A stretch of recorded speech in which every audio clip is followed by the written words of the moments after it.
Hey, ¿cómo están? Este es otro episodio de preguntas y respuestas. Ya tenía algún tiempo que no hacía uno de estos videos y como siempre vamos a responder tres preguntas que no sería tan fácil contestar en los comentarios, tres preguntas que creo que requieren una explicación un poco más extensa. Y bueno, hoy tenemos también como siempre preguntas de diferentes temas, pero bueno, comencemos con la primera pregunta. Esta la hizo Josh en el video que hice sobre cómo aprender a leer partituras, en el video del curso de solfeo. Él nos pregunta que cuánto tiempo sería recomendable dedicarle al solfeo diariamente, y escogí esta pregunta porque hay muchas cosas que influyen en el tiempo que le tengas que dedicar. Una, por ejemplo, es el nivel que tengas. No es lo mismo si ya llevas, no sé, 3, 4 años tocando que si apenas vas a comenzar. Tampoco les puedo yo decir dedíquenle media hora diaria porque depende mucho de cuánto tiempo tengan para practicar. Hay gente que apenas sí tiene media hora para practicar diaria, y entonces si les digo que dediquen esa media hora a puro solfeo, ¿cuándo van a estudiar instrumento? Y la recomendación que les puedo dar es sobre todo enfocada a las personas que van empezando, que no tienen tanta experiencia. ¿Por qué? Porque yo creo que cuando ya tienes algunos años más tocando, no es que ya no tengas que estudiar solfeo o que el solfeo ya no sea importante, pero como ya uno aprendió al menos las bases y entonces con ellas puedes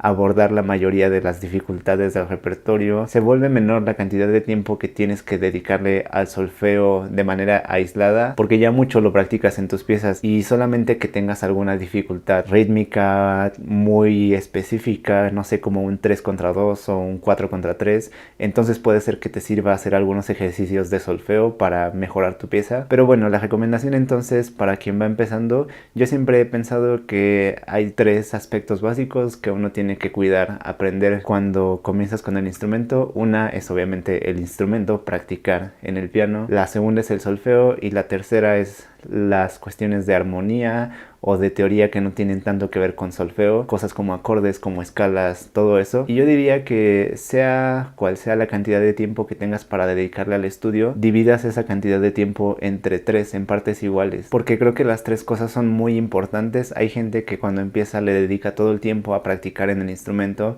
pero en solfeo y en cuestiones de armonía se quedan muy atrás, y llega un punto en el que no puedes avanzar más si no tienes bien esas bases también. Además de que, aunque no lo parezca, hay muchos problemas que tenemos cuando estamos tocando que a veces ni siquiera son problemas motores como tal, no son problemas que tengan que ver con cómo estás estudiando en el piano, sino a veces son cosas que podrías resolver si tuvieras buenas bases rítmicas, si hicieras ejercicios fuera del instrumento, si supieras un poco más de teoría. Entonces digamos que si tienes una hora diaria para practicar, estaría bien que dedicaras 20 minutos a solfeo, 20 minutos al instrumento y 20 minutos a estudiar acordes o escalas o cualquier otra cosa de armonía o teoría que no tenga tanto que ver con solfeo. Ya también va a depender de qué es lo que le interese a cada persona, y a lo mejor de principio 20 minutos de puro solfeo o de puro estudio de teoría se te hacen pesados, entonces no sé, podrías dividirlo a lo largo del día, 2 sesiones de 10 minutos, o a lo mejor estudiar 10 minutos y descansar,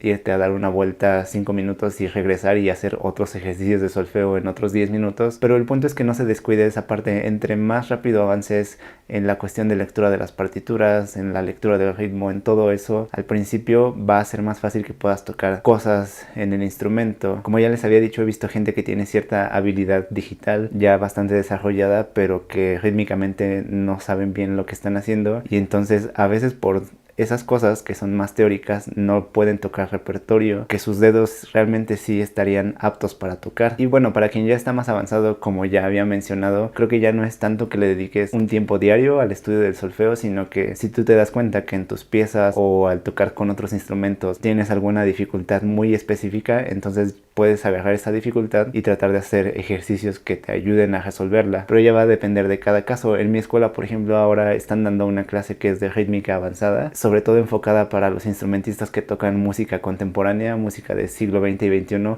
porque a veces en esa música hay muchas cuestiones rítmicas bastante complicadas de resolver. La segunda pregunta la hizo Junior Ledesma, y él nos dice: yo suelo tocar muchas escalas antes de tocar los estudios de mi repertorio, y cuando comienzo ya estoy cansado, ¿qué me recomiendas? Y aquí, igual que con con la pregunta del solfeo, creo que hay muchos factores que podrían estar causando eso. Entonces te voy a decir algunas de las cosas que creo que podrían estar pasando y ya tú tendrás que ver cómo solucionarlo. Lo primero es que no sé exactamente qué tanto sea lo que haces de escalas. En el comentario dices que haces mucho escalas, pero no sé cuánto sea eso, si media hora, si una hora, si 2 horas, 3 horas. Yo creo que hacer escalas es importante, pero creo que también llevado a un extremo empieza a perder un tanto el sentido. Si ya estás haciendo 2 horas de escalas diarias, bueno, creo que yo no recomendaría tanto eso, porque muchas veces ni siquiera tenemos tanto tiempo para estudiar, y aún si hicieras una hora, yo recomendaría tomar un descanso cada media hora, pero eso es pensando en que ya estés algo avanzado y que tengas cierto nivel. Si estás haciendo demasiadas escalas y no tienes tanta experiencia en el instrumento, puede ser que sea demasiada carga física ahorita para tus manos. Puede ser también que haya cuestiones de técnica que no estés haciendo del todo bien, lo que ya sabemos, las cosas que siempre hay que revisar, como tener tensiones innecesarias, que a lo mejor las estés tocando demasiado rápido, más rápido de lo que a lo mejor realmente deberías de tocarlas en el nivel en el que estás. Cuestiones de postura como tus muñecas, o cuestiones de cómo es que estás moviendo los dedos, si estás haciendo demasiada fuerza a la hora de presionar. Hay un montón de cosas que podrían ser lo que esté causando que estés cansado ya después de tocar las escalas. Entonces, como te decía, ya tendrás tú que ver qué de todas esas cosas es lo que está pasando. Grábate para ver si es alguna cuestión técnica. Si tienes algún maestro, bueno, a lo mejor él podría verte y revisar qué estás haciendo, o puedes mandarme algún video también a mi dirección de Facebook y tal vez te pueda ayudar. Checa también que no estés haciendo demasiado tiempo escalas, y que si las estudias por mucho tiempo lo hagas con descansos. Pero bueno, esas serían mis recomendaciones. Y la última pregunta de hoy nos la envió Ángel Hernández, y él hizo una pregunta que se me hace algo curiosa. Él nos pregunta que cuál es el premio más importante que puede ganar un pianista. Y bueno, aquí la cuestión es que yo creo que en el mundo del piano y en el mundo de la música en general no hay como un premio que sea el más importante.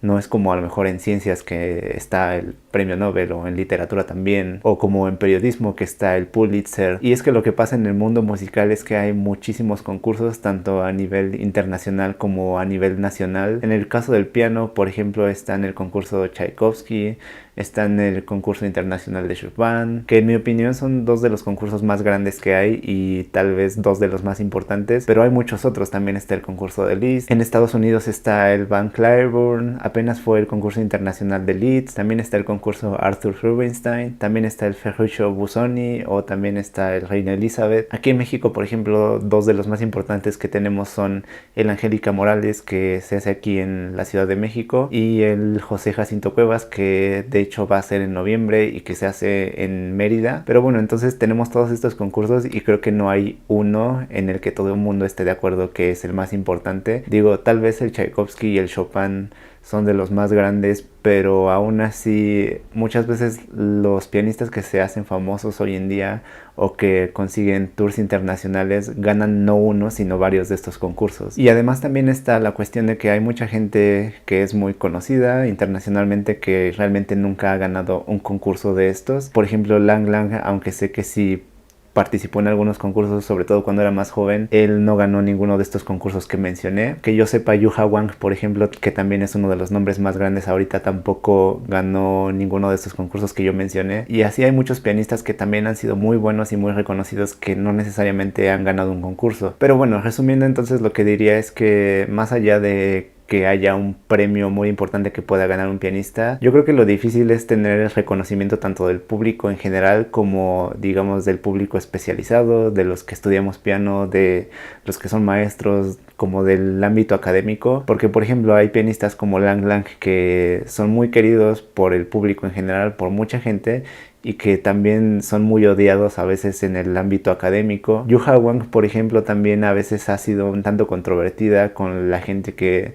a lo mejor es un poco más especializada en todos estos temas. Y digo, en el caso de ella creo que ha sido más por cuestiones un tanto tontas como lo de su vestimenta, pero bueno, ese es otro tema. Creo que, como decía, lo más difícil es que todo mundo, tanto el público en general como la academia, te acepte y tengan un consenso de que eres un buen pianista. Pero bueno, hasta aquí llega el video de hoy. Déjenme en los comentarios qué piensan sobre este último tema y sobre las otras 2 preguntas que también contesté. Déjenme sus experiencias o las recomendaciones que a lo mejor crean que le pueden funcionar a las personas que preguntaron. Suscríbanse al canal, denle like al video si les gustó y nos vemos para el próximo.